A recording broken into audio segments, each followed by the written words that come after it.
What up, everybody? I am your host, JP, and this is my co-host, Josh. Hey, everybody. And welcome back to another episode of the Film Bros podcast.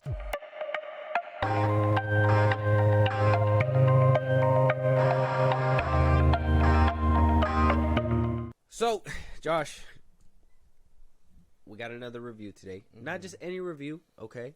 We got 2 seasons to kind of review. And I know it sounds like a lot, but it really Not isn't. really, no.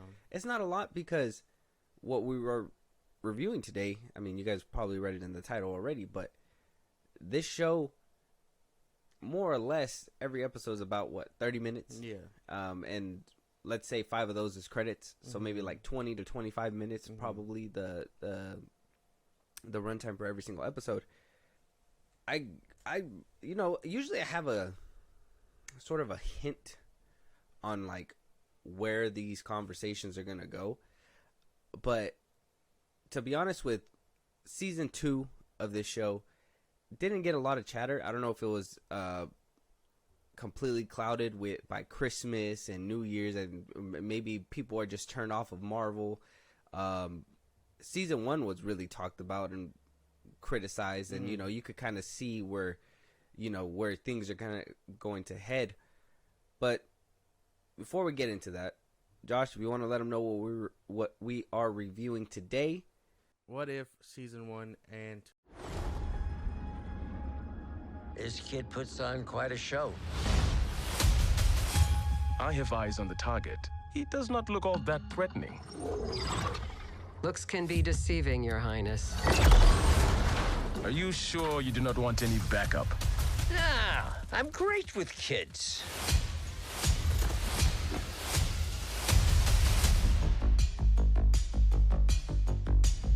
You thought the story was over, but it was only just beginning. I don't do sequels, normally. But things have gotten a little twisted in the multiverse. I've been looking for you for a long time. Time. Just be careful. I don't think I can bear to narrate what might happen next. Yes, so we're going to do both seasons. We weren't around to do season 1, so we're just going to kind of cram that in with season 2. We can kind of run down our thoughts on season 1 as well, but we're not going to break it down as heavily as season 2 because, let's be honest, I think season 1 didn't really have any connective tissue to the wider MCU besides the fact that, returning characters were in the show and whatnot. Season 2 kind of made a play to add some connectivity within the MCU. Yeah. Weird. So, currently sitting right now on Rotten Tomatoes, What If season 1 is at a 94%. Season 1's at a 94%, and it had a 92% audience score for season 1. Season 2, on the other hand, seemed to have dropped down just a little bit with an 88% tomato and a 68% audience score. Can we agree on these numbers? Yeah, more or less, yeah. I think season 2 might be a little better, but I guess I don't see it falling too far off. Okay, so the numbers kind of hit. I think we're different. I think season 2 kind of did something different, but we'll break all that down in a little bit. I don't want to jump the gun too far. So before I go down the list of the list of episodes, what were your thoughts on What If when it first was revealed and what released, and then what are your thoughts now after watching it? Well, I thought it was gonna be interesting. I mean, the comic books are interesting in and of itself. They take a premise, same thing as the show. They take a premise. They're just like, oh, hey, let's see what this is like in a different universe, so on and so forth. After seeing it now, it's the same complaints I have about just the MCU in general, but they won't do very interesting things with this concept. I'll dive deeper on that later, but I think they take very, very basic things and flip it on its head, and they're like, "Oh, this is so creative! Like, look at the concept we made," but it doesn't really do much they don't really go outside the box too often. And the ones that they did, I like and have a little bit more favoritism toward, but there's like a bunch of like fillers in these things where it's just like, well, that concept seems stupid and not necessary to follow through. And then the ones that they put out that are interesting, they don't follow through with at all. So it's like a very hit or miss. Okay, so that's interesting. How can you have a filler show in an anthology series?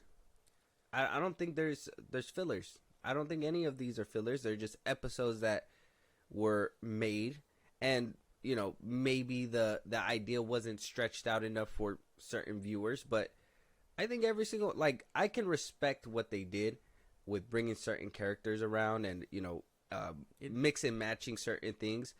I don't think, though I do think some of them are dumb, I wouldn't necessarily call them filler episodes. I think, well, I mean, think about it, because it's not really an anthology series because they connect at some point down the line. Some of them. Well, no, because, I mean, down the line in season 1, they all kind of, all the people that they pulled, they were the champions of the multiverse or whatever the fuck, the guardians of the multiverse. Yeah. So they all kind of connect. I think the ones that are filler are the ones that, like, I call them filler, I guess, but they're the ones that are just boring concepts. They don't really do much for the show other than be like, oh, we need someone here. You know what I mean?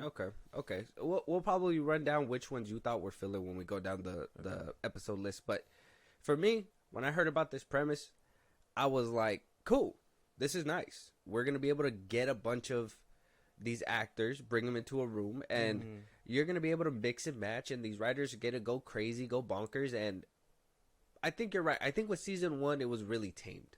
I think they really kind of, if you notice, they were like, oh yeah, we're going to be different and do anthology. Yeah. And then by the end of it, they were like, nope, Avengers, it's right? Like, it's a team up, yeah. But I could still acknowledge that every single one of their stories were in a different universe up until that fact that they were pulled in together, right? And then season 2, they kind of just, I don't think they completely did away with the whole overarching story, but they reduced it. There was only, I think, like 4 that were connected in season 2, opposed to, what was it? I think it was like 5 or 6 of them in season 1 that were connected by the end. I mean, well, all of them were kind of like connected and pulled in by the Watcher, so it's like whatever. But and then in season 2, yeah, there's less. So okay, I guess that makes sense. Right there, you said it right there. So if they're already somewhat connected, is it really bad that they connect? I think so. Because I mean, if it's a multiverse and it's all connected by the Watcher, why. So why couldn't you just tell multiverse stories? Why do they have to like team up at the end for a big bad? Well, that's just the story. Yeah, but that's the thing. There doesn't have to be a story if you're telling multiple stories. You know what I'm saying? No, that didn't make any sense at How? all. Because if you said it, say it again the way you said it. Why do they have to? Why does it have to be one story when you're already following multiple stories? Why can't you just tell us, oh, here's one universe, here's another universe? They don't even, correlate at all. But at the end, you want like a big battle or whatever, so they team up. And that's gonna play into one of my gripes of the season because they even hit it on the nose when I believe the Watcher himself even said, "I usually don't do sequels, but this particular story is super interesting that I'm gonna go back." And it's like, well, you just said you wouldn't do that. Why are you doing that? Why are we going back? And then next, Captain Carter. It's like, okay, well, I guess it is what it is. When it comes to their love for Captain Carter, I don't see the hatred for that character. I mean, I don't think. I just think it's like she's too forced. There's the whole side of like we haven't seen Sam in forever, and we've seen this chick like how many times already? Okay, so it's because we haven't seen a new Captain America. Yeah, we haven't. But this is Captain Carter. Sam. Yeah, but we haven't seen Sam in forever, and he had the spotlight way before her. And then I mean, we thought the story ended when she was cut in half in Multiverse of Madness. See, and I see where you're coming from with that, but I really don't have that gripe. I'm not worried about Sam Wilson coming back or anything like that. I'm more worried about the multiverse in this show. What are they going to do? What kind of wacky things? Now, I think it was kind of cheap when they tried to connect it to the larger MCU and they were like, well, Dark Strange is gonna be in Multiverse of Madness, and Captain Carter, she's also gonna be. You guys got the two easiest adaptable characters and put them in live action, and we're like, hey, we're connected. That's not. I see. That's where I'm like, okay, that's cheap, and that's why they're probably going all in on her, because she can easily jump from animation to live action. Because Haley, let's be honest, if Haley Atwell's at the steering wheel, we gonna put her out there.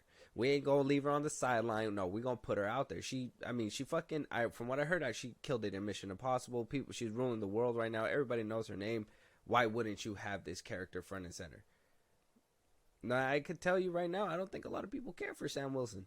Not anymore. Well, it depends. I think some people still do, and like again, some people can be overshadowed.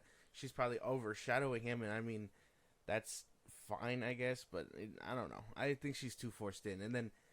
Well, later down the line, when we talk about the season 2 finale, that's a whole different thing. Oh yeah, I think she's forced. I think we could probably like. I don't find her character unbearable because I actually do like unbearable because I actually do like some of her episodes. So like more down there, but I think that the finale of season 2 was kind of like way too much. I thought so too. There was a lot of punchy, and. Though, honestly, there were some cool scenes. I think they pulled a note out of Zack Snyder's handbook and was like, slow-mo, guys. That's what we're going to do in this season. Slow-mo. And they did, I don't know if you picked up on it, but they did a ton of slow-mo in season 2. So, we got Jeffrey Wright coming back as the Watcher. We got a good chunk of the MCU coming back. Haley Atwell played Peggy Carter. We didn't get back Robert Downey Jr. as Tony Stark, unfortunately. But Mick Wingert is voicing Tony Stark in this show. We got Benedict Cumberbatch back as Doctor Strange, Samuel L. Jackson back as Nick Fury, so Chris Hemsworth as Thor. Back, but RDJ. Basically, they're not gonna pay him that fat check. He's probably like, "Hey man, you want me to come back? You're gonna have to roll me that cheddar." Which, I think that's something. That is, like I said, it's a gripe for me now that we're on the voice cast, is the inconsistencies of their voice. You cannot pull MCU characters cast from the MCU, pull them in, have them voice, and then other characters not be with the same voice. It just throws you off. Like, who is it? Like Chris Evans. Like Haley Atwell as Captain Carter. Yeah. You hear live action animation, that's her. Captain America, Chris Evans, on the other hand, he doesn't sound anything like the original, except for maybe like the way his voice is like shaped, if that makes sense, like where he stops and where he talks, and like the way he moves his way. I think the actor is very well done. I think he does his best to get close. The worst offender, I'm gonna be honest, Tony Stark's voice double. I think he sounds dumb. He sounds really dumb, and I'm like, he doesn't land any of the puns that RDJ would have probably bodied in live action. So there is some downsides to those characters, and returning actors coming back to play those characters, and then some of them not. Can you agree with me? Yeah, because half the MCU comes back for this show, so I mean, but not the other half. Well, yeah, it's like Thanos snapped them out of existence. I guess the important ones or the big name actors haven't came back, and it's like that's an interesting premise as to why, but I mean, we know why. He was like, so RDJ, you want to come back to voice? He's like, here's my bag. And he's like, all right, Chris Evans, what about you? I know you're a noble man. He's like, well, how much is RDJ asking? Yeah. We're going to go somewhere else. Exactly. Haley Atwell. Basically. So, I mean, I don't really have a problem with it, but like watching it, you're just like, man, that sounds nothing like them. So it's something you can put away, but at the same time, it'll probably like bite at the end of your head or something like that, you know? Mm-hmm. Yeah. I feel that. I just listening to them was just distracting. Well, I mean, yeah, because maybe that's why they don't focus too much on him either. I think they just kill him off. Yeah. Like even in the Killmonger episode, he had hella like lines, and you're just like, oh, this sounds bad. Yeah, and then what happened to him happened, and you're just like, well, there you go. Yeah, there you go. And then season 2, they decided to give him a whole episode again, and I'm just like, well, funny about that episode because that was supposed to be in season 1. Yeah, from what we heard, and that's why I believe season 2 has 9 episodes instead of 8. They decided to one up it. Yeah.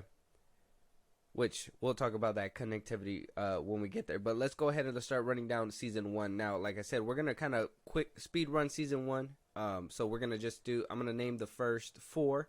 We'll probably speed run through those, and then the second one, and then we'll really break down season 2 and our gripes with both seasons.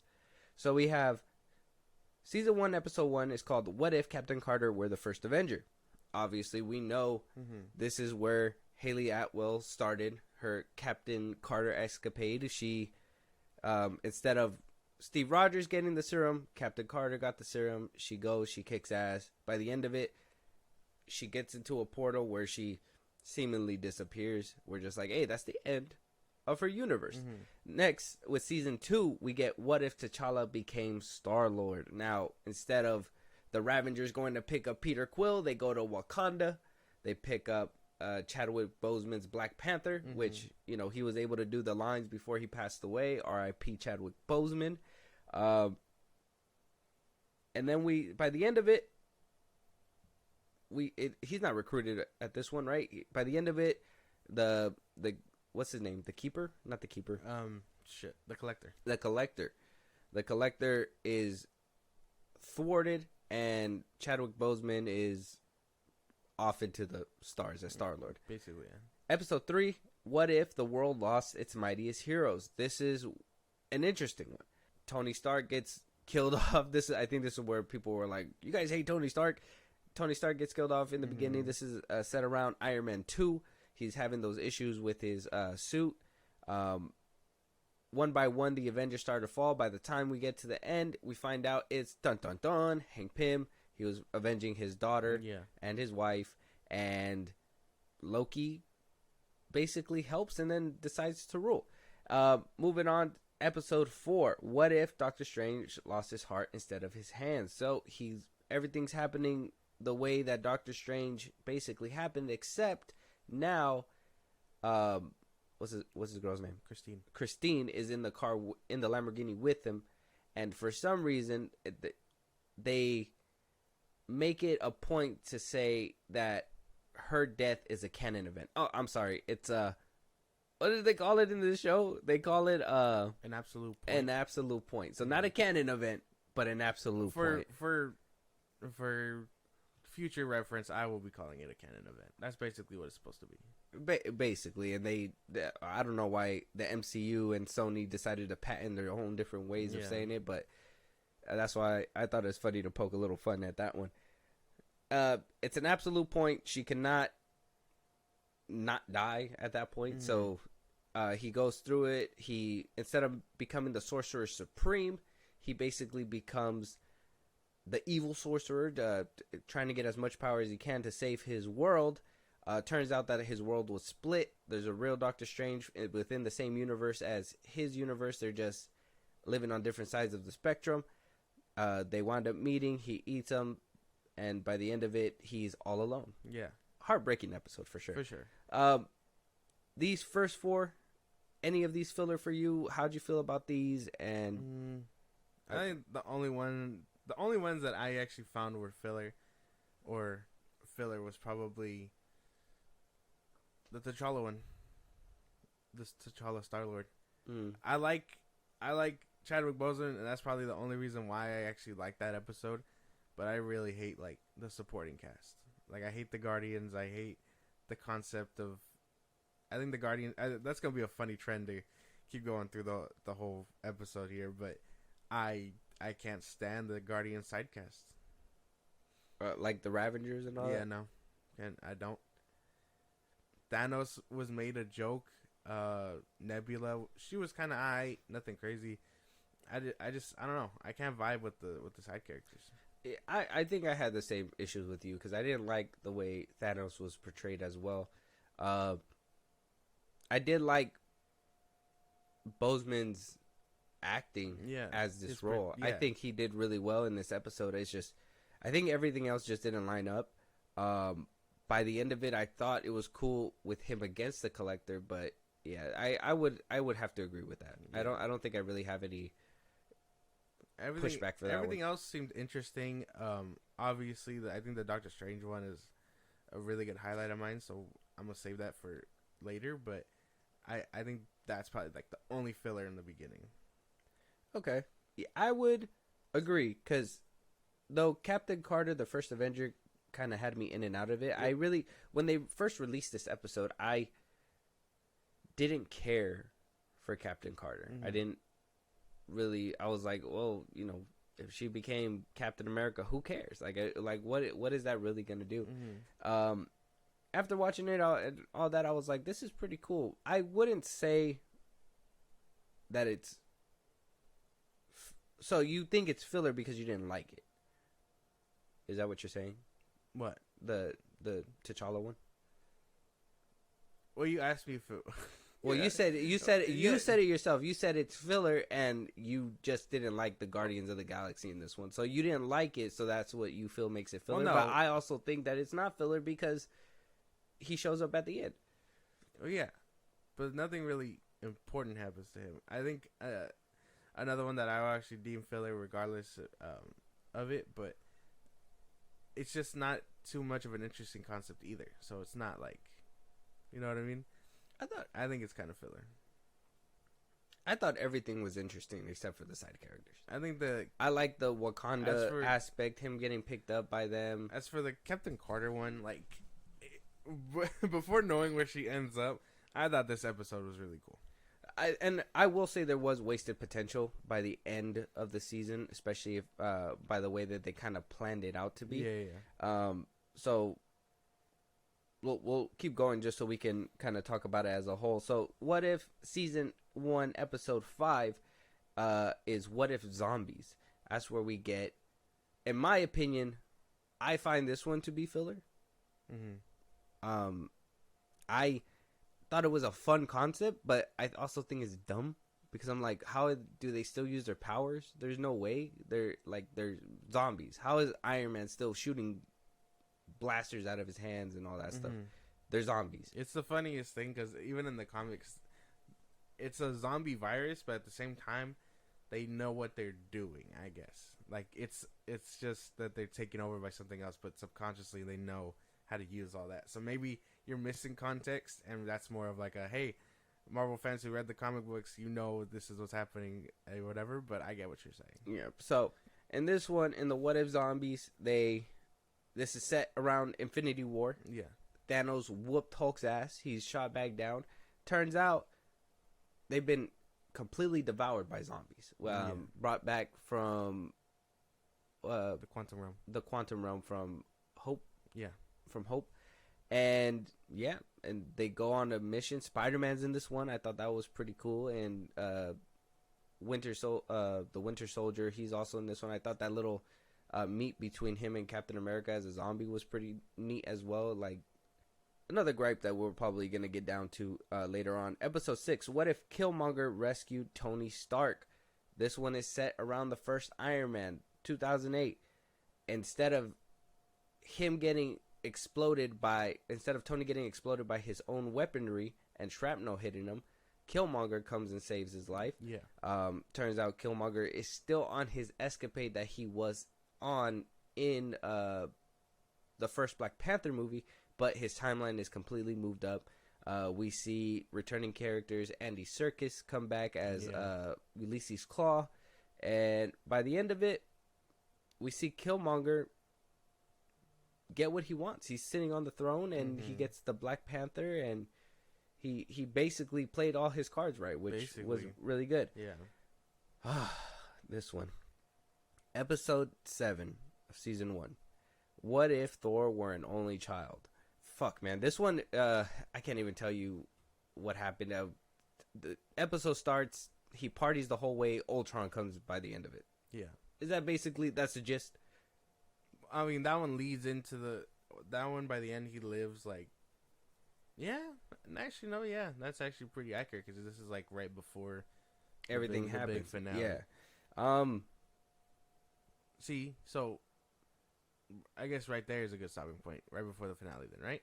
Because I deemed Party Thor and the Killmonger one filler. They don't really do anything exciting or interesting concept wise, so they're filler. I thought the Killmonger one was interesting.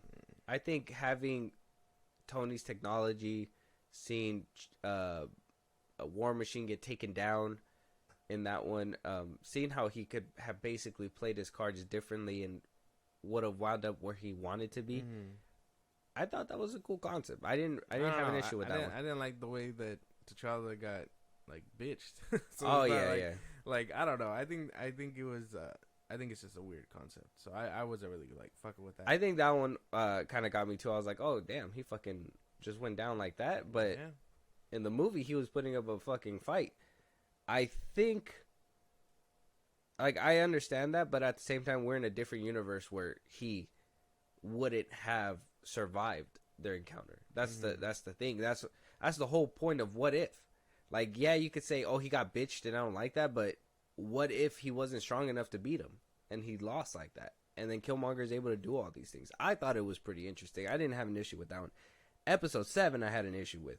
Episode 5, I had an issue with. Those two, zombies and if Thor were an only child, if Thor were an only child, I was like, bro, like, we don't care.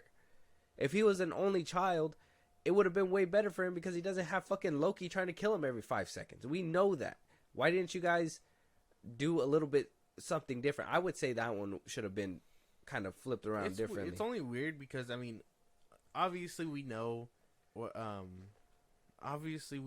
that, like, our Thor or whatever, our canon Thor, when he was back in the from the first one, he was a one who was just like the warrior type. He wanted to do right by his people, this and that.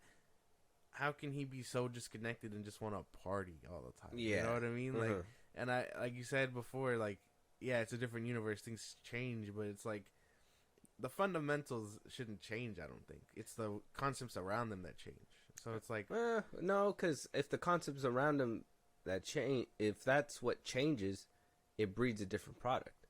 I think that's another thing that What If kind of explores. If you're raised here, how does that shape your outlook on life? If you're put here at this point in time, how does that change certain aspects? It's totally circumstantial, and I think it works in its favor with What If. I think it's weirder that Jane still liked him after the fact.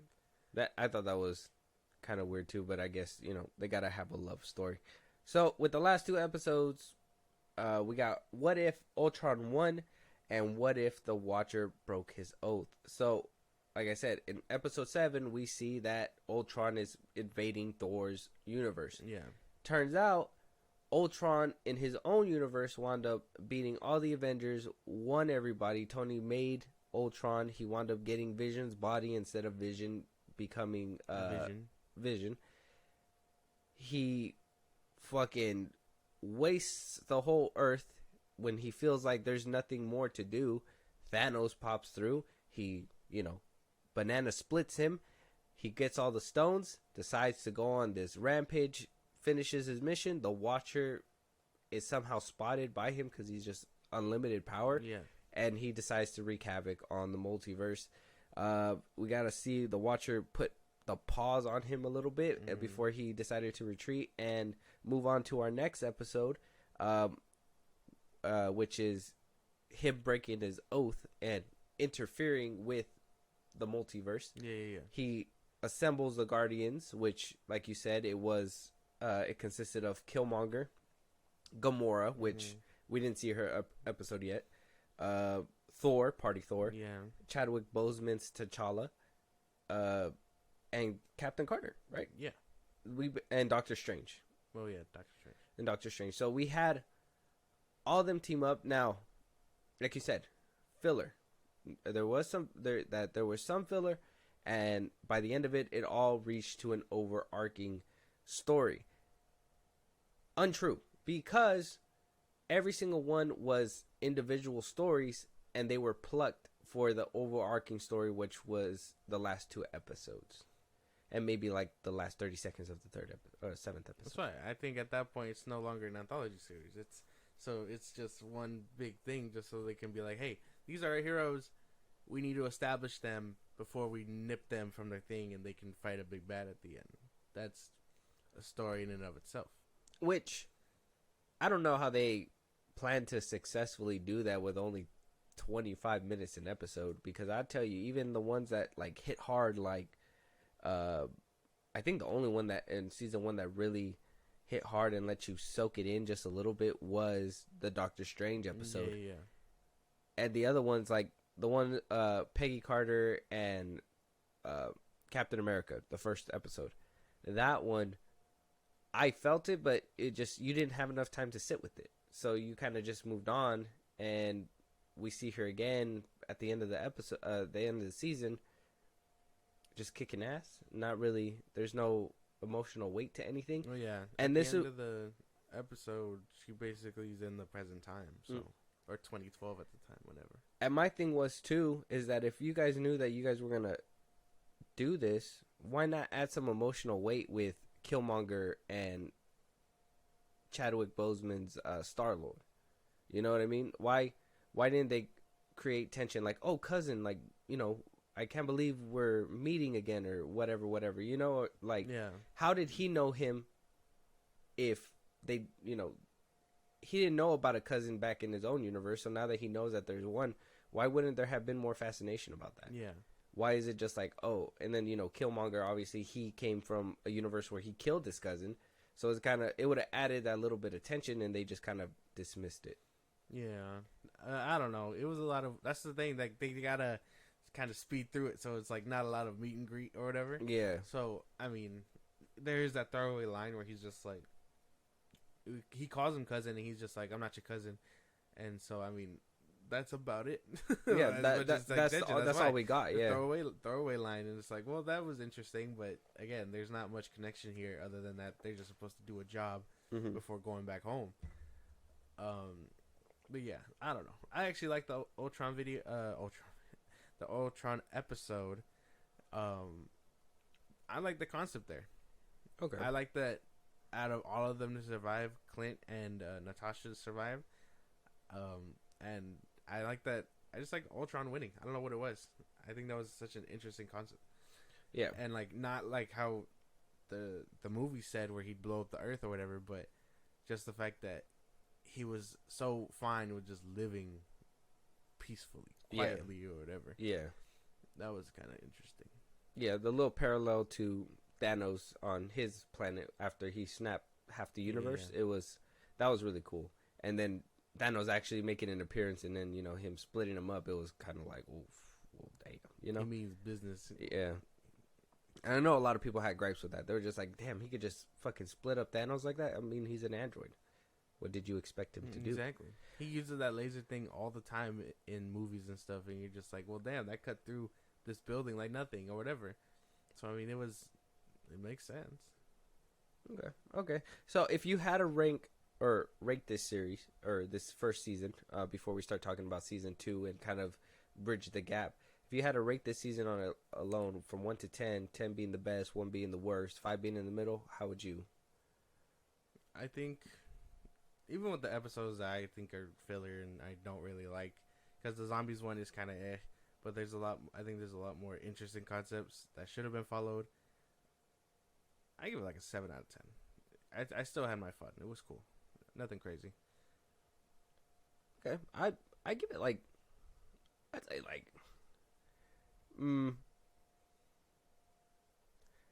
I give it like about an 8. No, okay. I'd say, I was gonna say 7, but I think like an 8, only because I did have fun. I had a lot of fun with these. Even the zombie one, I didn't really. It had funny moments. Yeah, exactly. I didn't care for it, but I had fun with it because there was those funny moments. The Spider-Man banter, the little Ant-Man thing. I like how they kind of went dark with that episode where they were like, Vision was feeding people to Wanda. I was like, Jesus. So Kills himself. That shit was insane. yeah, that was insane too. Yeah, he fucking suicide on and I know we're supposed to get on like a Disney Plus show is insane. Yeah, no, we were supposed to get an animated show following up this universe. So that's gonna answer questions down the line. But I was just like, man, how did Thanos get it? Like, out of all people, and he had all the stones. So it's like, how did he come susceptible to it? That's a different tale for a different day. So I did have fun with this season, and best episode of the season. I mean, for you, Doctor Strange. Doctor The Strange. Top 3. one. Let me hear your top 3. Top 3. Let me get my list. Just for the season 1. Season 1. Okay, hold on. I have my list right here. Top 3. I got Doctor Strange. What if Watcher broke his oath, and then what if Ultron won? Okay. Honorable mentions, the Captain Carter episode. I actually thought it was an interesting concept, and then what if the world lost its mightiest heroes? Mm-hmm. It ended so oddly to me, because I would have liked to see what the Avengers lineup would look like now, because the ancient one had her timetable too, and Strange was eventually going to show up. So I want to know if he shows up. Like, where I know they didn't touch upon it, but where was the Abomination? Things like that. On the Earth Mightiest Heroes episode? Yeah, the one where Hank was basically killing the Avengers. Mm-hmm. Yeah. So, like, Steve was still there. Captain Marvel was there. Like, I want to see what that Avengers lineup now looks like. We kind of got a glimpse of it, though. I know. But I would have liked to, go in depth.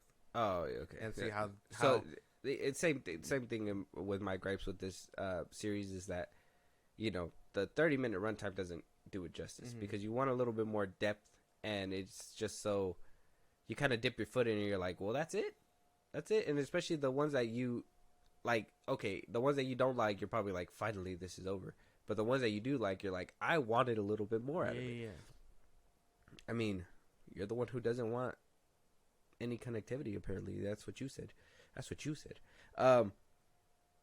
What the fuck? Yeah, that's right. I don't want Matt I don't want them to connect. I want them to tell the full story about a certain universe, not leave me hanging to go tell another story that I don't really care for.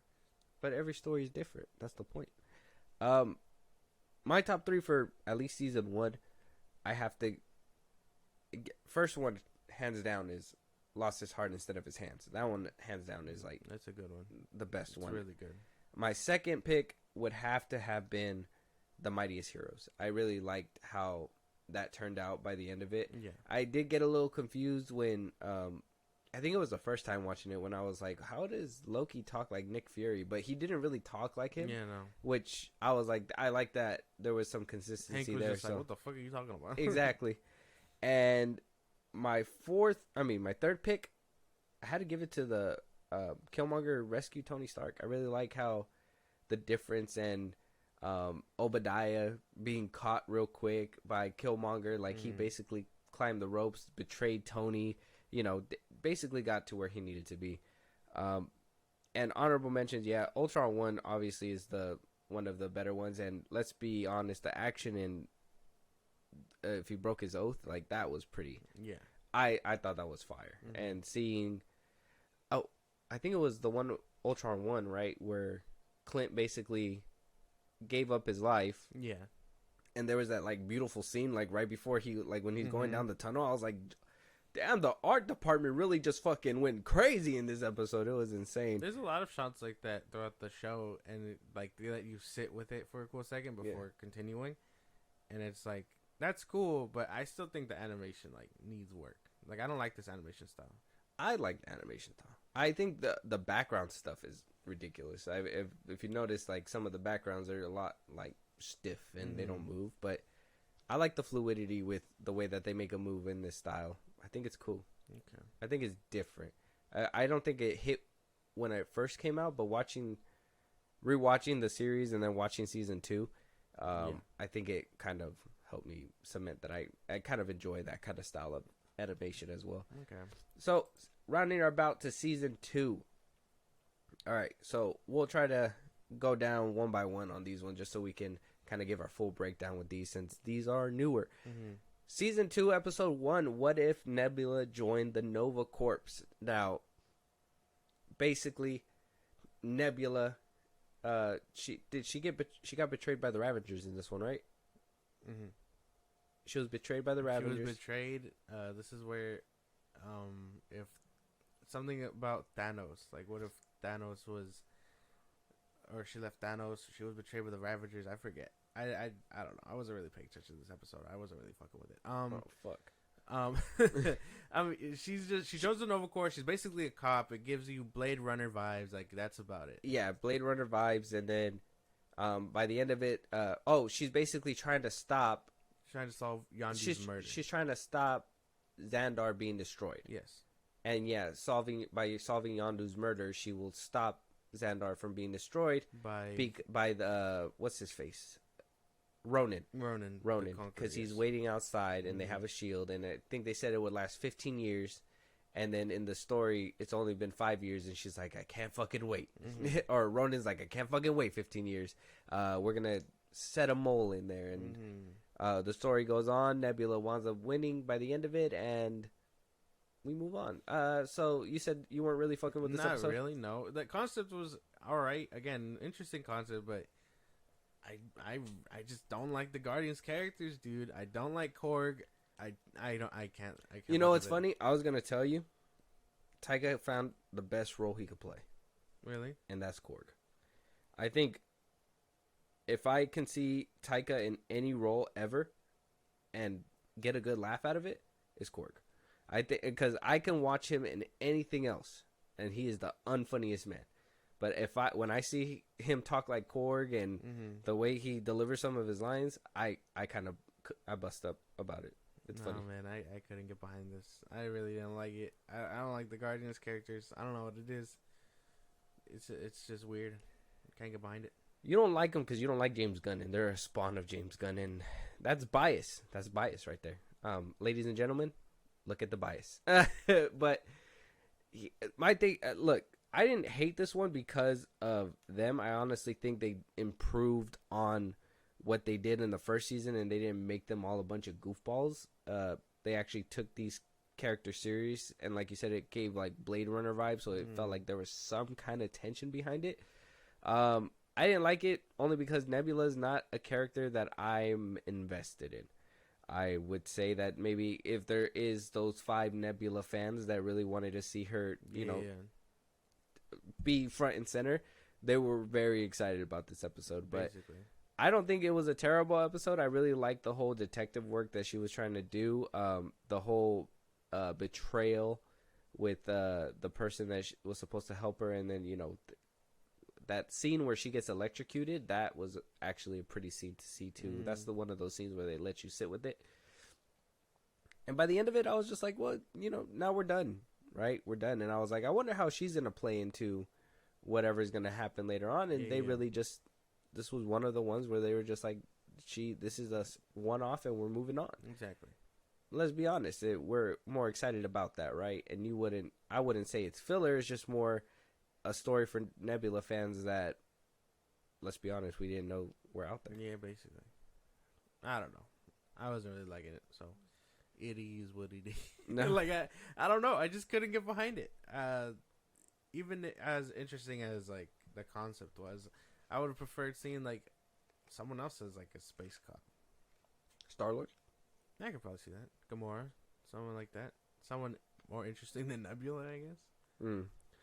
I don't like that they kind of, because this felt like a story where you would have seen, well, I guess not. Maybe I'm reaching with this one. But I felt like this was a story where we could have seen Chadwick Boseman's Star-Lord in this one, and R.I.P. to him, but I feel like they kind of skipped out because of the fact that he wasn't around anymore.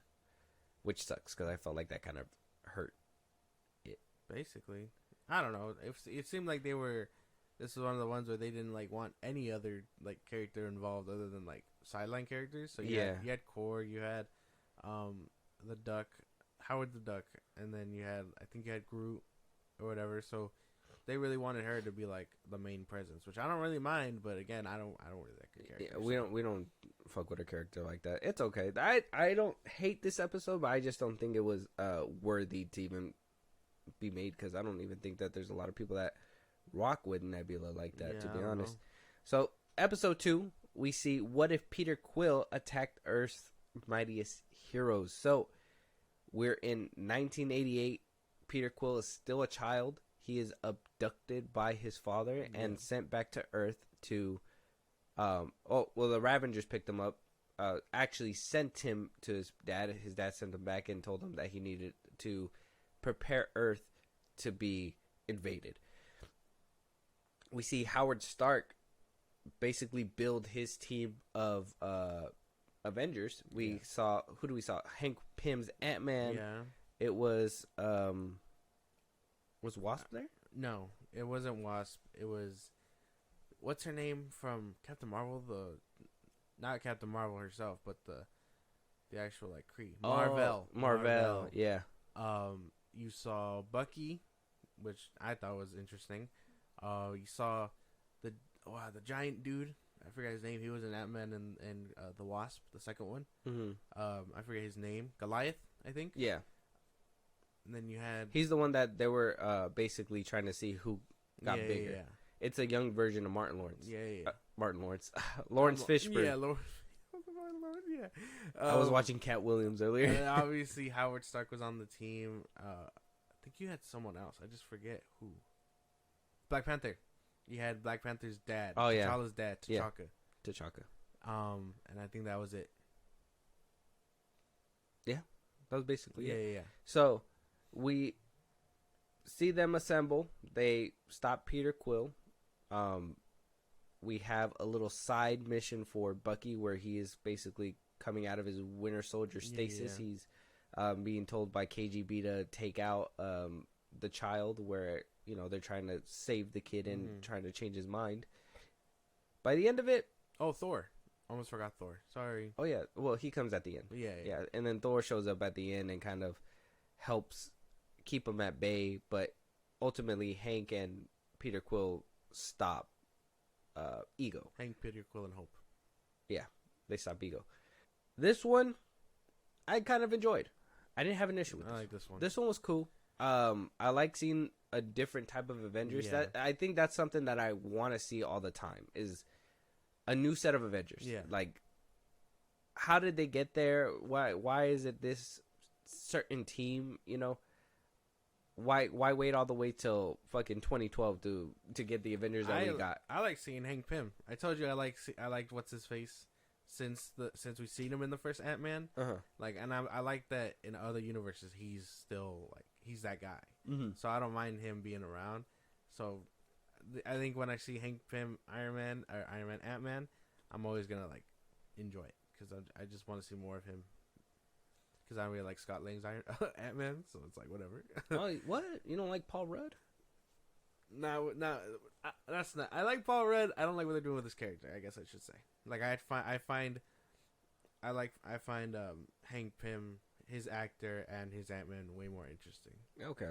Yeah, I liked this episode. I thought it was really well done. And this is one where I wanted to expand on. What if the Ravengers did their part actually? Because in the first season, we saw them fuck up yet again and get the wrong kid, a different ethnicity and all.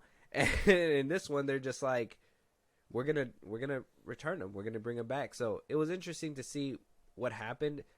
Obviously, they're not gonna let the bad guy win all the time. I wish they would let that happen a little bit more often. Like, what if this universe was destroyed by, you know, what if this team, because I mean, yeah, you could get the Avengers, but were they strong enough to stop the doom that was coming? And what if, you know, how sad would it be if one of these teams just could not do it?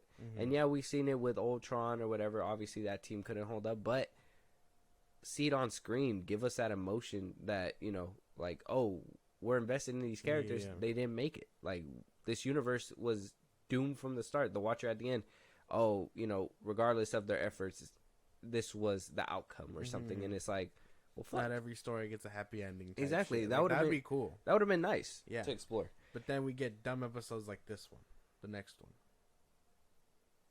Oh, we're gonna have a good conversation about this one. So, episode 3. What if Happy Hogan saved Christmas? I heard a lot of chatter about this episode. I know that, you know, it rubbed people the wrong way. I liked it. I'm gonna say it. Hell, I loved it. I think this was like a good I wish I would have watched this one on Christmas because I thought it was a good Christmas movie. I liked you of all people. I was watching it. I was like, he probably is gonna love this episode because Justin Hammer came back. He did, and that was like the only upside. That was like he was hilarious. And then seeing Happy become the Hulk and Cat being back in this one, like I thought this episode was really well done. Yeah. A fucking parody of Die Hard, amazing. I loved it. Was dumb. I thought it was too dumb. I couldn't get behind it. I don't find Happy Hogan interesting enough to give him a funny concept like this. And then they run with this concept. That's John Favreau again in another episode. Yeah, I don't like that they brought it back in a different episode. I liked it for this episode. When I seen it again, I was just like, that's not. No, that's not how that. Yeah, no, I didn't like that. But for this in particular, I just like Justin Hammer. I like seeing Justin Hammer. I liked Happy. I liked how Iron Man was like dismissing everything. I like how nobody was really answering him. I thought by the end of it, where they were like just punching on him, I thought that was unnecessary. I was like, well, you guys should probably ask questions before you just go up in there. I mean, even Cap was like, is that Happy? And Tony was like, no. Like, what? Like, you're telling me you don't know your own bodyguard, but Chris Evans does? It doesn't make any sense. Or Captain America does. And yeah, by the end of it, it was kind of simple. I like the little scene where Justin Hammer's like falling out the window. It's like all slow-mo. Yeah. Like, I was like, that's hilarious. I really enjoyed this episode. I think this one was like a happy episode. Pun intended. When they said Hulk Hogan, I was like, I knew that's where they were going. I was like, you motherfuckers. I was like, that's so dumb. I knew that's where they were taking that joke. I was like, oh my god. Yeah, no, I didn't really like this episode. I thought it was a little too annoying. I just like Justin Hammer. That's about it. But what was annoying about it? What do you mean? The entire concept was annoying. I don't like Happy Hogan. I don't find him interesting enough like that. Same problem I have with Nebula. You put some respect on his name, okay? He got Peter's aunt. That says a lot. This one didn't. Huh? This is way before that. Yeah, but still, eventually he was going to get there. Assuming he gets rid of the Hulk powers. Who knows? Yeah, I don't know. I wasn't really rocking with this one. I enjoyed this one. I think this one was actually pretty well made. I like seeing Justin Hammer be brought back for this one, and his jokes just landed every single time. That was funny. He was hilarious. This is the continuation. This episode is the continuation of what basically happened to Gamora in season 1, but this was season 2, episode 4 is what if Iron Man crashed into the Grandmaster. So this starts off with 2012's Avengers, where he nukes Thanos' army, but he didn't make it back into the wormhole, and somehow, some way, I didn't think it made any sense, but he was shot all the way to the Grandmaster, the planet where Thor Ragnarok takes place. I forgot what it's called. Sakaar. There you go. Which, and then by the end of it, we don't even see them get to where they were by the time the Watcher picks up Gamora. It was just like, okay, the end. I didn't fuck with this one. I was watching it, and I was like, this is fucking Spy Kids 3D. This is Spy Kids 3D Game Over. This is exactly that. They fucking just copy and pasted it in animation. They fucking, the chariot, the one-wheel chariot, the fucking, the racetrack, the tunnel. I was like, this is that. And they tried to slap another name on it, bro. I was like, nah, that was dumb, bro. I thought it was dumb. I don't really like this. I didn't like this concept at all. I like Iron Man's suit, but I don't really care. The voice acting was still weird. Again, that's just an Iron Man RDJ problem. But yeah, this concept was just really uninteresting to me. I didn't say I wouldn't have said it was completely uninteresting. I just thought it was dumb. I thought the jokes kind of were funny when he's like, have you seen this before? Gladiator or chariot races? And he's like, Formula One. He's like, what is, like, saying no, it's chariots or whatever. And it's like, well, how does he know about things about Earth? How does he know about Iron Man? Mm-hmm. Like, yeah, they heard that he blew up the fucking ship, Thanos' ship, but how do you guys know so soon? He literally teleported from there in seconds. How did you guys find out? Like, you guys have space travel is weird. shit is weird. So by the end of it, it kind of left me a little baffled, but I was just like, yeah, it was okay. I feel like they heavily ripped off Spy Kids 3D Game Over. Probably. Fucking go look at that scene, the race scene, guys. Go out there, go look at it, and tell me I'm not lying. That was Spy Kids 3D Game Over, 100%. And then by the end of it, it gets to an interesting spot, and then it's over. So, yeah, I don't really care for this episode either. I think that they should have started off or ended the whole Sakaar thing a little quicker, and then move forward with the whole them planning to kill Thanos and stuff, because they kill Thanos and then whatever. But when we seen them in season 1, Thanos had seemed to put together the entire gauntlet or whatever, and they were melting it basically. Yeah. So I don't know. I don't understand the correlation. You're telling me they made the gauntlet, hunted the stones down, and then we're like, oh, we gotta melt it. Like, you know what I mean? I don't know if that makes sense. Yeah, there were some serious inconsistencies because by the end of it, they got Thanos and they were just like, well, we're still gonna destroy the stones. It's like, well, the big bad is out of the way, so why do you guys care about destroying any kind of stone? You know, he would have had to had the gauntlet and the stones at that point. But again, the episode doesn't deep dive into that interesting concept. They're just like, oh, here's a little fun thing, and it's like, well, I don't really want that. My thing is if Thanos is able to get taken down that easily, what the fuck did we do the whole Infinity Saga for? Like, if he was that easy, and then, I mean, I guess in a way we could be honest, he didn't really show up till the very end, and then he wound up winning anyway, so, I mean, it is what it is. Moving on. Episode 5, what if Captain Carter fought the Hydra Stomper? This one was interesting. We start off from the Winter Soldier, basically. She goes to the boat where, conveniently, this whole plan just starts. She finds the Hydra Stomper, which was the vessel that... What's his alter ego name? Not Captain America. It's... Hydra Stomper. No. What's his name? Steve Rogers? Steve Rogers. There you go. That's his actual name. Yeah, that's what I'm trying to figure out. Not Captain America. I was at Steve Rogers. So she finds Steve Rogers within the Hydra Stomper. Turns out that the Hydra Stomper has been stolen by Russian intelligence for many years. It was no longer attached to Hydra because Steve Rogers basically went on an escapade to destroy all of Hydra after Peggy had disappeared. Yeah. By the end of it, you get somewhat of a touching moment. They don't really let you sit with it between them two. And we see some people from Black Widow return. And by the end of it, they don't live happily ever after because the Watcher is like, well, I know everything. And then Scarlet Witch beams Peggy down into the ground. And he's just like, well, what the fuck? And it's like... I actually like this one. I thought it was interesting. I know the whole sequel thing was kind of weird, but this was one of the ones where I'm actually glad they followed through with. And the gripes with Captain Carter are going to come later, but I actually like seeing the whole relationship and dynamic. Her and Steve again, watching them try to rekindle what they had or whatever. I like seeing Bucky as the Secretary of Defense or whatever his role was, where he got to like age and live a kind of a happy life. Like, that was nice for him. He's been through so much hell. Yeah.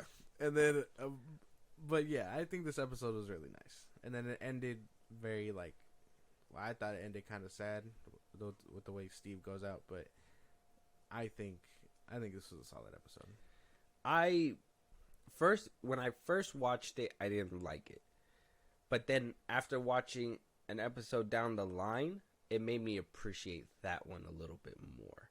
And this is where I can agree with you, where the connectivity kind of sucks because we're only following one Captain Carter, whereas we're following a bunch of different universes. But we're only following this one singular Captain Carter. That's what kind of frustrated me with this episode. I was like, okay, we are seeing her again. We are going down this again. For what? What's the payout? Yeah. And, you know, I don't think we got that payout out of this one. You know, by the end of it, I was sad. It was kind of emotional. I still do believe that they didn't let us sit with it as they should have, but I think it did. They did do what they needed to do, and seeing, you know, Black Widow versus the Widows, I thought that was pretty cool too, to see them. You know, I mean, I was just like, you guys are just singularly firing at this woman. You know that she's fucking crazy. Like, go up and do some hand to hand, and you know, eventually got to the point where we did. So I like this episode, but I will be honest, I didn't get the appreciation for it the first time until later on with a different episode. Okay. I don't know. I like they were at the gate. I think this is probably the last thing where I'm like, okay, very cool, Captain Carter, and then it spirals out of control. But this is like one of the last episodes where I enjoyed. Okay. Episode 6. What if Kahori reshaped the world?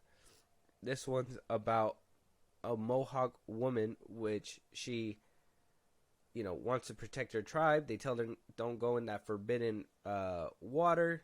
She winds up going in the forbidden water, where she goes in there, and people with, from what it sounds like, years of experience, hundreds of years of experience, could not seem to be capable as she was in the first 30 seconds that she was in that place. She goes, she masters all of her powers. She gets out of the place that she was in, which nobody could escape until she came along. Goes out there, defeats all of the Spaniards that were invading her home, and then that's that. I have mixed feelings about this one. I actually really like this one. Now, I have mixed feelings because, one, the dialogue, like, I get exposition and trying to let us know where we're at, but why are you guys having that kind of conversation with the family, with the little brother and all that, where they should have known all this stuff, right? It seemed like they put more dialogue and more exposition just so they can show off the native tongue. And I get Marvel and Disney trying to show off, you know, culture and, you know, trying to give it to us properly, but I think they overdid it with this one.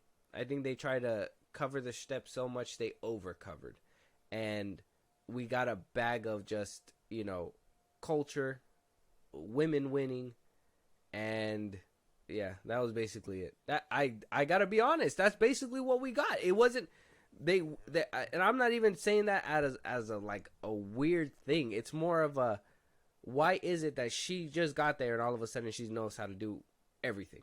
Why is it that all these other people who've been here for centuries, hundreds of years, don't know what half the things that she learned how to do in seconds?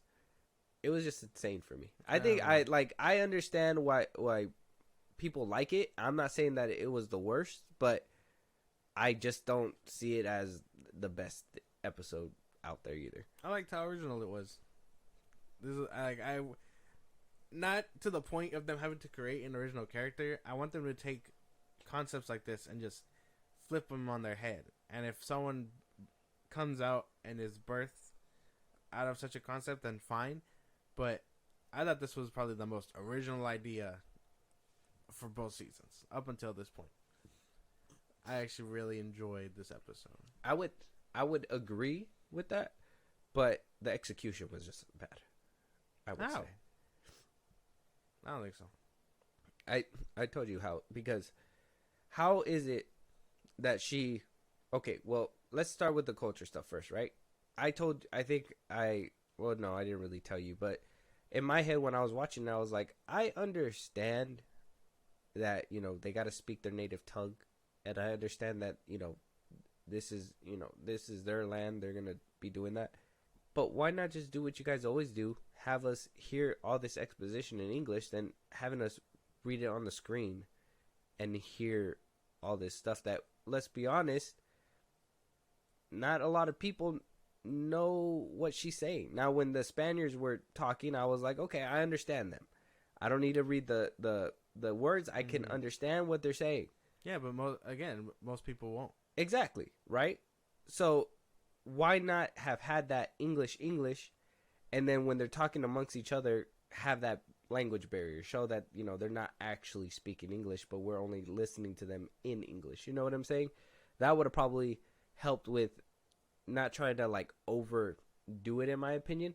And then when she gets there, my thing with that one is that she just learned everything. Same thing with every other gripe that I have when they decide to just put this like women out there. Is just like they just try to make them too good too fast.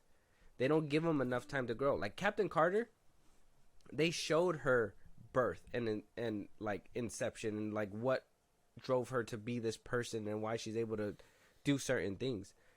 We didn't have enough time with Kahori to even know why she was special or why she was able to do things better than anybody else. Why? Just because she's her? Well, she was a little bit of like both, I guess. She was more determined than they were to go back and save their family. Everyone else was stuck by tradition to be like, no, we're here for a reason, bro. We ain't got to do all that. Well, yeah. And I understand that. But at the same time, it's like, well... She was just more eager to learn so she can get back. So, I don't know. Yeah, I don't know. This one, I don't know. I split for sure. I think... I like the concept. I like the originality. The Tesseract getting shot down and, you know, going into the lake. And then the Spaniards coming down and being like, we heard about the Fountain of Youth. It's true, because that's, you know, what the Spaniards were looking for. They heard about it. They were searching everywhere for it. They finally found it. They were going to conquer. And, you know, I like the historic accuracies that kind of like were sprinkled out through here. But then, you know, like I said, Kahori's cool. It's just, why did they, like, she would have been such a more interesting character if we were able to see a little bit more struggle come out of her. Mm-hmm. Know why she's doing half the things that she's doing. Why is she so determined? I understand that she wants to help her little brother, but that all these people that are in there have family. Why did they let it go and not her? Yeah, she's more determined, but why? Why is she more determined? You know what I'm saying? To save her tribe and her family. Everyone else got complacent. That's and by their tradition, they were just like, hey. And then when they said that they tried to escape, but it's they just were there. reach. They were there for a reason. They thought, but no, she was just like, well, fuck that. Yeah, no, that's not good enough. That's lazy. That's lazy. Oh, we just stopped trying. That's lazy. Like, I understand. Like, they could have. I understand that they were going down the route of trying to show, like, you know, it's hopeless, but they didn't even give us that hopeless feeling. She tried a few things, it didn't work.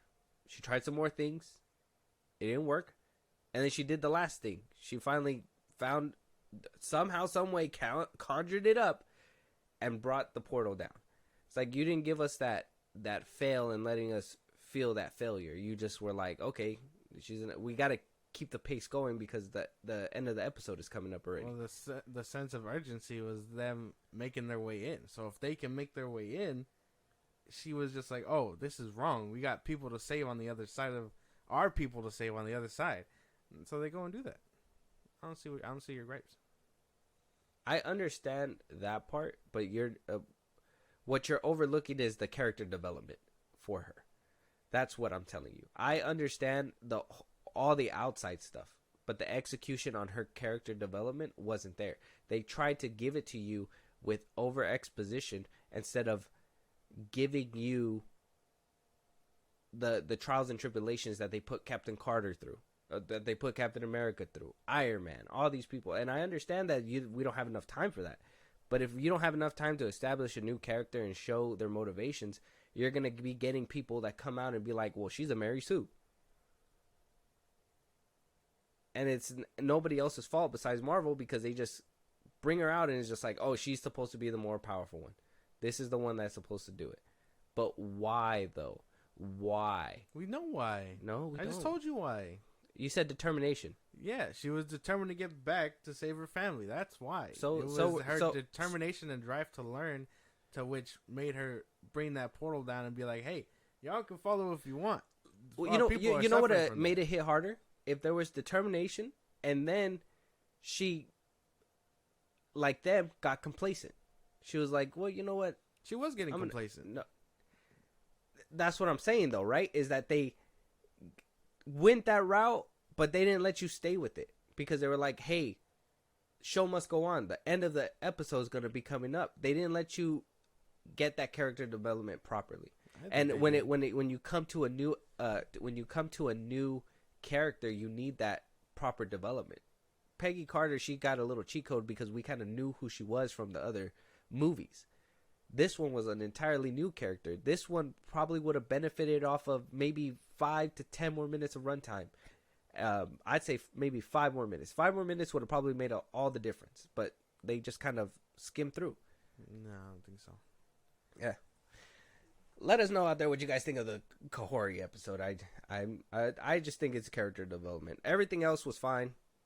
Just the execution of the character development just wasn't there. 100% it wasn't there.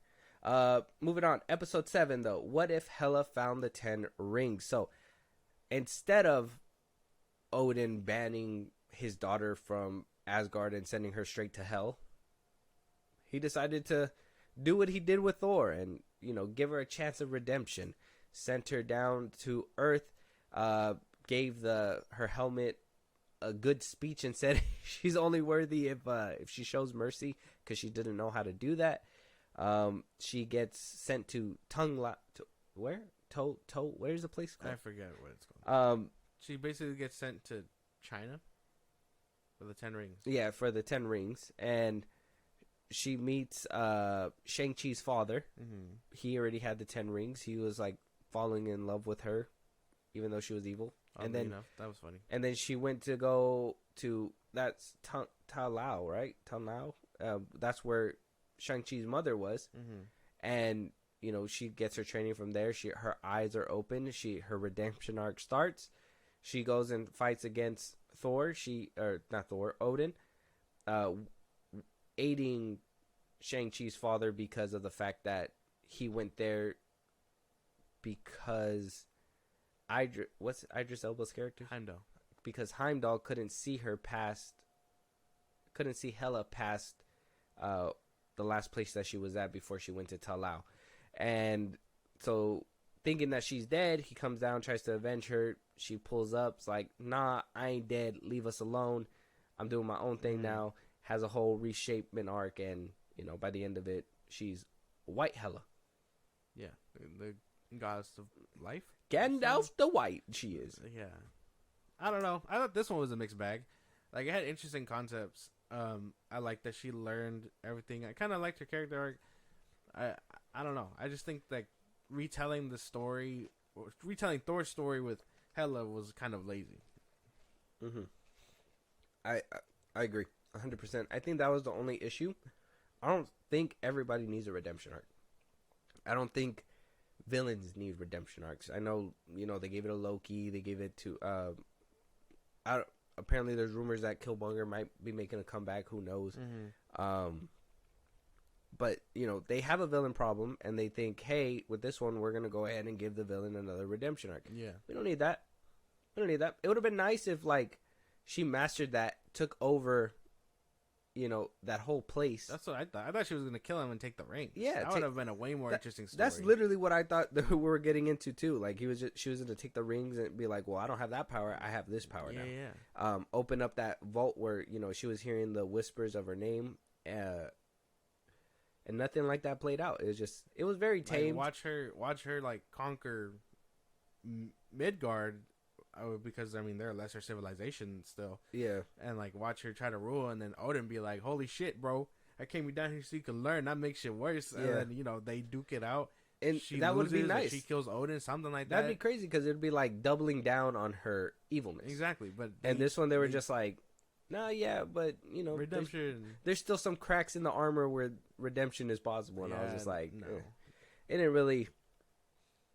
This one for sure, 50-50. Yeah, maybe 60-40.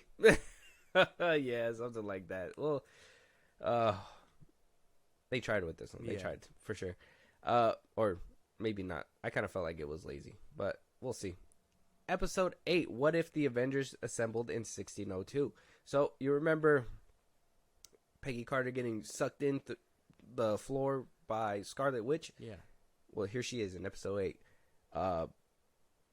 She is brought there because there is a man out of time there that is causing rifts in the universe that is basically sucking up a lot of characters that are being ruled by Thor. Yeah. Thor rules the world. Samuel L. Jackson's Nick Fury is his like liaison or something. Happy Hogan's his bodyguard.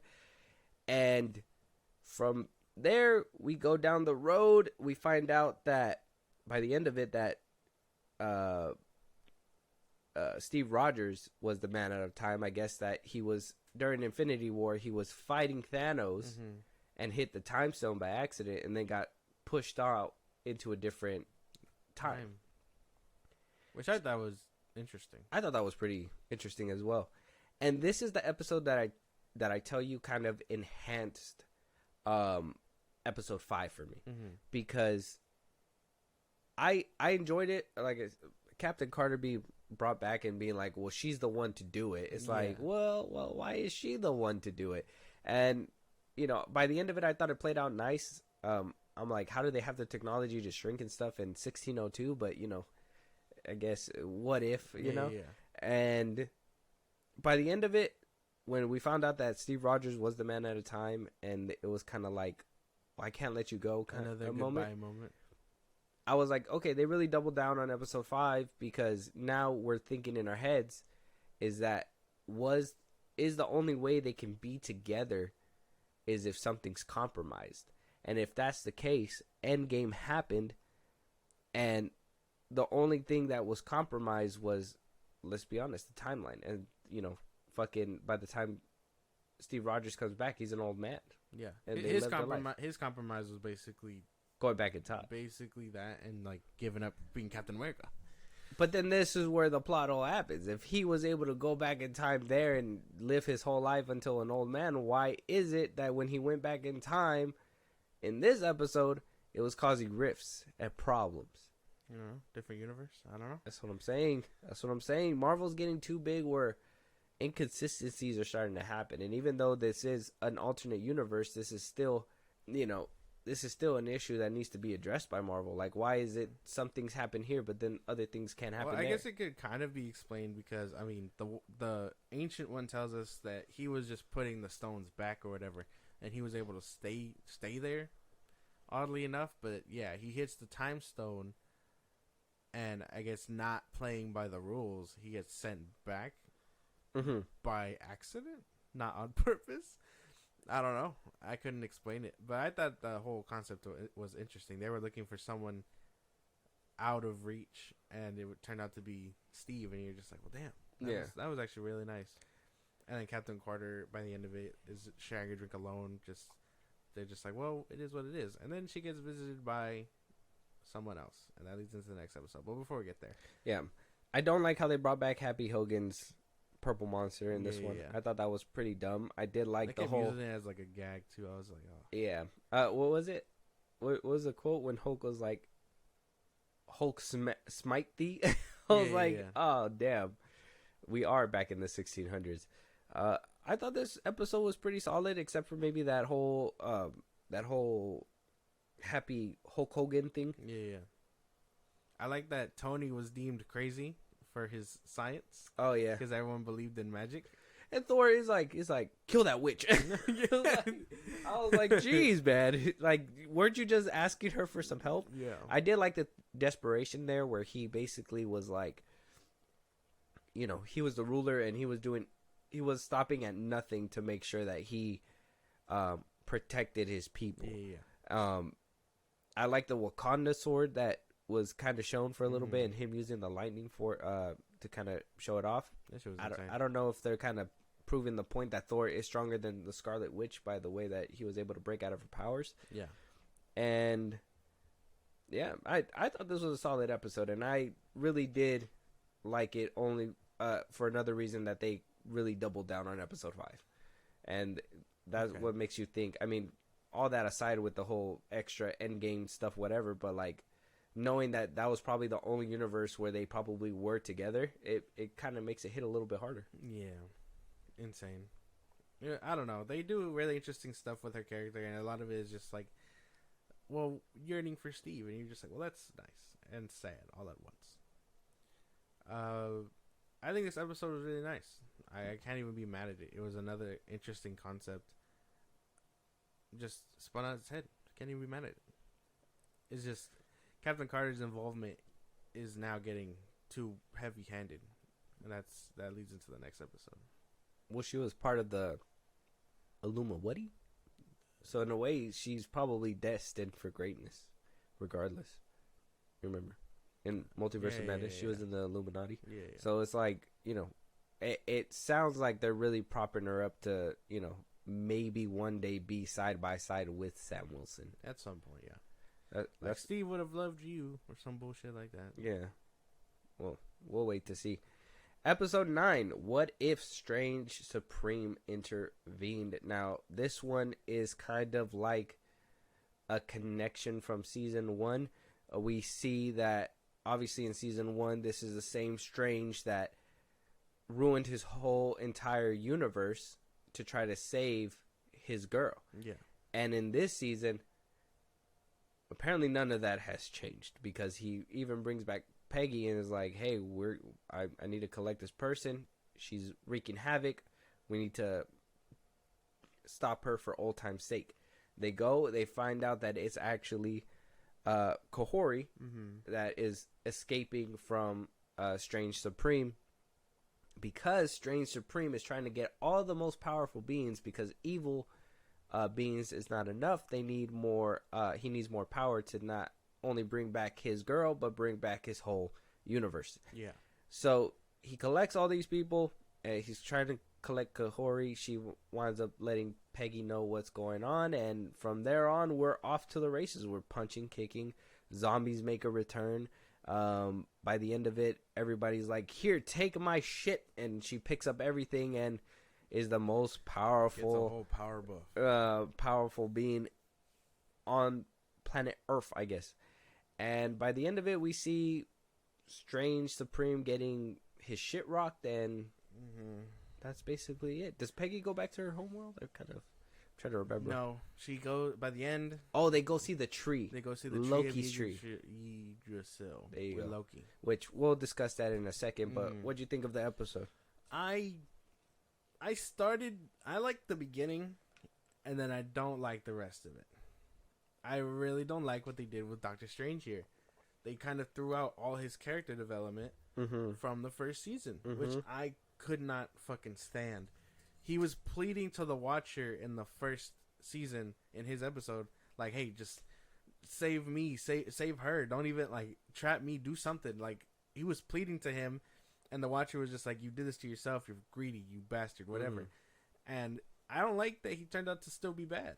Like, I thought he would have learned, like they kind of showed us he did. Yeah, because even when he captured Killmonger, it was a thing about, oh, I made a deal with him, I'm gonna just watch him, since I kind of fucked up myself.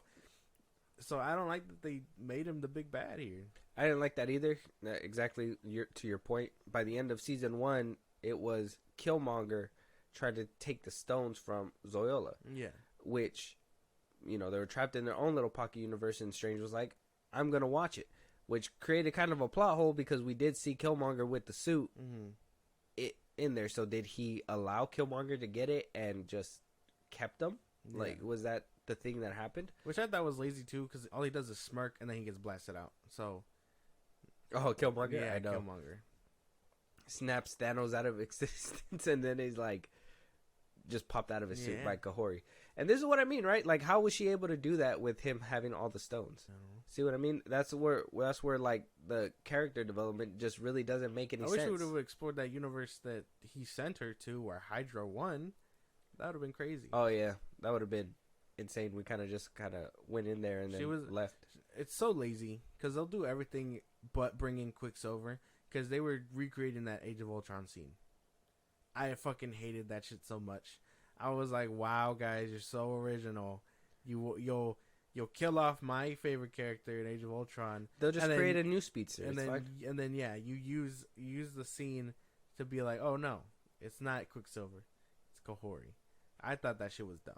Oh, did for a second there, did you think it was Quicksilver? It would have been nice, but no, it turned out to be Kahori. Oh, I didn't even think that. I thought I knew it was Kahori the whole time. And then I don't know. I just didn't like this episode, and this is what I'm talking about. Captain Carter overstays her welcome in this episode, and it isn't even like a woman thing. It's more of just like a. I thought her story would have wrapped up a long time ago, especially after what happened in the 1602 or whatever. That's what I'm saying. By that one, it was like, okay, it's just time to go home. Like, why even have? Why is she so special? If anybody should have been involved, should have been the Watcher. He should have been like, hey man, what the fuck, bro? You said you were gonna do me a favor. Yeah, what are you man. doing back here? Yeah, he should have been able to. He should have been watching him. Basically. Yeah, and then at that point, what happens? Not just Captain Carter. I think the Guardians of the Multiverse should have showed up. That would have really, like, the way they kind of doubled down on a couple of things on the first season. They should have really doubled down on this one and brought in, the Watcher comes in at the last second instead of Captain Carter getting everything. Mm-hmm. And boom, Chadwick Boseman's Star-Lord comes back. Gamora comes back to stop Strange this time, and they have that whole conversation or whatever, like, oh, we fought together. They and, couldn't do that only because the Watcher breaking his oath twice seems kind of weird to them, I guess. I don't know, but he told Carter, hey, I'll send you back to your universe.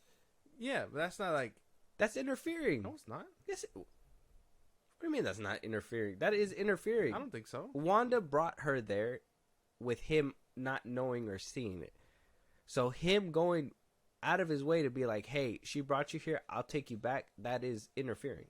Well, no, because he's supposed to keep order and balance. I think him just taking her back is. I don't think it's interference. Yes, it is. This is the story. Mm. He was willing to interfere there, but not anywhere else. I mean, yeah, he got turned down, but still. And then by the end of it, they were like, hey, the cop out is Doctor Strange. He'll be able to get her out of here. And then they were like, well, we're about to make him evil, so yeah, might as well. Yeah, they threw away all his character development. And it just, I refuse to really take this one like that, because then it kind of brings down a lot of what happened in the first season where he, has those regrets and all that, because now it just seems like he was a kid playing a trick. Like, I don't know. I didn't really like that. I thought that was so, ridiculous. They couldn't get someone else to do it or actually make a new big bad for this. I don't know. I would have preferred that. I didn't like that they did Doctor Strange dirty like that. Especially after, all his development from the first season. Yeah, I would say that is what kind of hurt this episode. You get a lot of cool little references. You see Hulk again. You see very interesting concepts from different what if universes. Mm-hmm. So I thought that was nice. But that was about it. They were just quick, oh hey, that would have been a cool concept to explore, but then it gets wasted. Yeah. How is Kahori almost as strong as Doctor Strange? Who knows? Because technically that's only one power stone that she's being powered by. Yeah. And it takes 5 to stop or even be on par with his power. One strong space stone. Yeah, that's the development that I mean, guys. But yeah, man. Overall, I mean, we kind of, before we talk about the ending and what the connections to the grander MCU that this is kind of showing off to have, what do you think by the end of the season? What do you think? 10 being the best, 1 being the worst, 5 being in the middle, and I actually really liked a lot more episodes here than the season 1. Season 1 had good ones, but nothing as interesting, I don't think. I give this one an 8 out of 10. See, I'm gonna just start off with the number because I was gonna give it an 8.5. This one, I think it improved a little bit on what season 1 did. Mm-hmm. This one was fun. I think I had more fun with more episodes in this one than I did with the first one. I think the only one that really lacked fun was episode 1. Again, that's probably just me not being a fan of Nebula, because I think some people probably would have enjoyed that sure. episode. Yeah. The Hella one was kind of okay. I think that was one of the bottom ones, and I would say the Kahori one is kind of the bottom one. But everything else, the concepts were fun. Everything about it was fun. The Happy Hogan one was hilarious.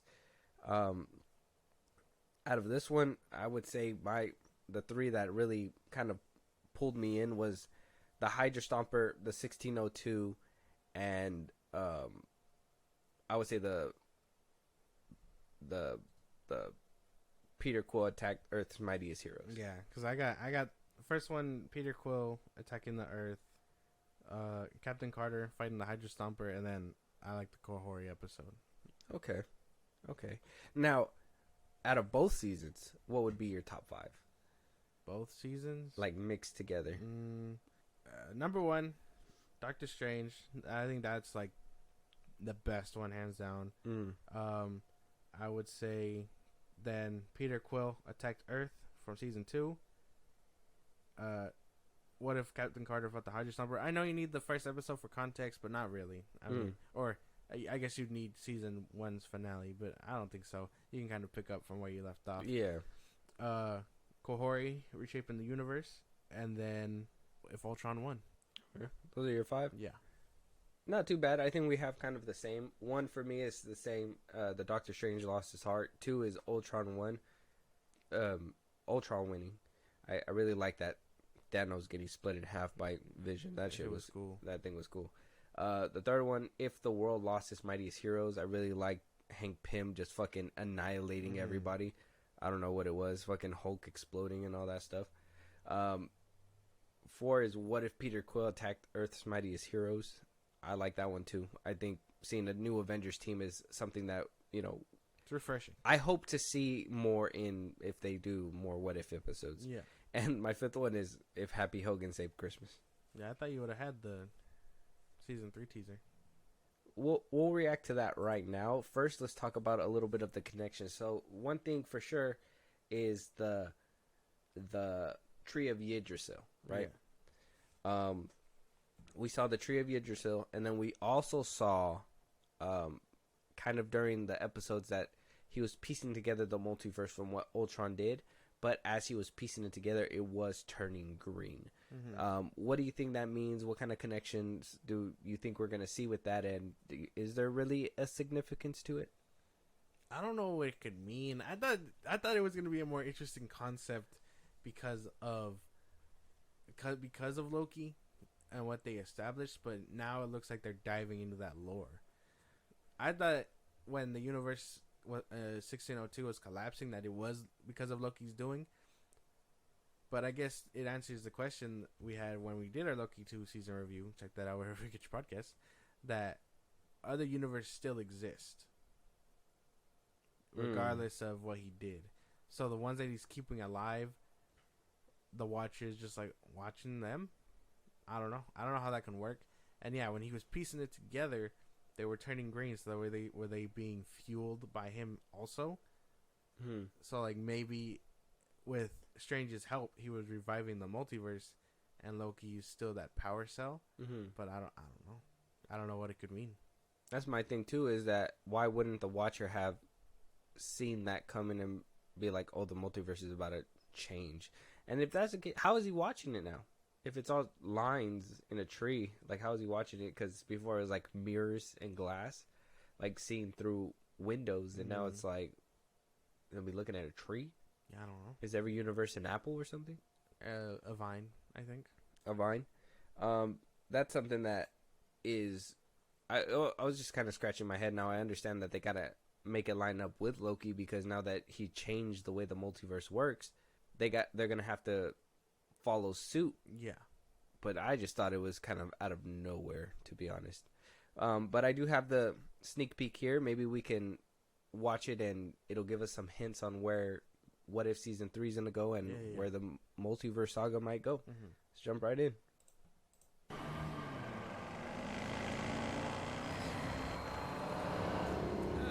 These fries are pretty good. They must be made from Russian potatoes. Ah, Russia's the best. Oh.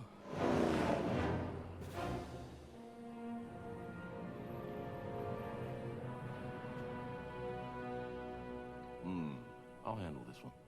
Relax, relax. The Red Guardian has this. Are you relaxing? It's very hard to tell. Your eyes so angry like Winter Fox. How can I help you, officer? Just a routine check-in. Say, where you fellas headed? Sisters. Yes, to visit our sister. It's her birthday. You guys are brothers? What'd you get your sister for her birthday? Because I cannot for the life of me figure out what to get my wife for Christmas. Television. You got her a sweater and a television? Wow, that's very generous. Okay, so not a collection, but a real good clip of an episode that we're gonna see. So Lawrence Fishburne's character is back. Yeah. That was Red Guardian in the seat. Good to see that he was in shape at one point. Winter Soldier. And Winter Soldier. They're being chased. We don't know why they're being chased. Nothing really to be like, hey, we're connecting something together. It's just more. Seems like more. It was just a first look clip. Yeah. So, a little disappointing for me. I was hoping to see a little bit more and maybe like a hint of where these what if things are going. Now, maybe, you guys are out there listening and you're like, well, why don't you just take a show where it doesn't go anywhere and just enjoy whatever it has? I was in season 1, but by the end of season 2, they decided, not me, Marvel decided to put the Tree of Yggdrasil at the very end of the show. So now I'm expecting it to go somewhere. Just like people are expecting, Multiverse of Madness to go somewhere. They thought Marvel's was going to go somewhere. Like, I expect it to go somewhere now. This is no longer just one universe, just telling a story. This is now being a part of the grander MCU. Yeah. I don't know, which is, again, the whole connectivity issue that I have. Because from the start, this just could have been something fun. But now, it's getting too big. Yeah. Now it's going to become something that is mandatory viewing. And, I guess we'll have to wait and see when it comes to that. For sure. But hopefully it comes out this year. Probably. It said coming soon. So they're probably going to plan to do this maybe like once a year. That'd be nice. For Christmas, the way they did it, I think it kind of took away some of the buzz by them putting out one episode a day. Because I feel like we talked more about it when season 1 was out, and it was like one episode a week. Yeah. And this one just kind of glided through. I don't even think people finished it either. Yeah. I still thought it was exciting. It's an exciting project. It has a great premise that you can do literally anything. Why they feel so compelled to keep it so limited is weird to me, but hopefully they start understanding that, the fans want to see some crazy shit. Yeah. And they add a little bit more to what they're doing. Yeah. With that being said, though, let us know out there if you guys seen season 1 and season 2. Let us know what your guys' thoughts on both of these seasons are. Have you seen the sneak peek? Where do you think this is all going? How far do you think the MCU is going to take this What If series? Yeah. And yeah, if there's any topics that you guys want us to cover, any movies you want us to review, I know we're going to be getting around to Echo pretty soon, so let us know what your guys' thoughts are on that before we get into it. I think you finished it. I got to get into it. Yeah. If there's any movies you want us to review, if you want to catch a live one of these days and or support us in a big way, Josh, let them know where they can let us know. Twitter, TikTok, Instagram at FilmBros Podcast. We post new episodes or hit us up there for any news or movies you want us to cover. Buzzsprout supports in a big way over there. The links is in the bottom of the social that I just gave you. It's like a Patreon. You subscribe, you help us out. The show grows, and we shout you out in episodes. You can listen to our episodes anywhere you get your podcasts at FilmBros Podcast, Spotify, YouTube Music, Apple Podcasts. We're on a bunch of sites. Check us out. Be a part of the conversation on Twitch at FilmBros Podcast every Saturday and throughout the week. We're still planning on doing that out, but you can be a part of the conversation. Keep the notifications on Twitch at FilmBros Podcast. Subscribe to YouTube at FilmBros Podcast. Yeah, and with that being said, if you guys are listening for this long, go ahead and leave a review, 5 stars wherever you guys are listening. And we'll talk to you guys on the next one. Talk to you guys later.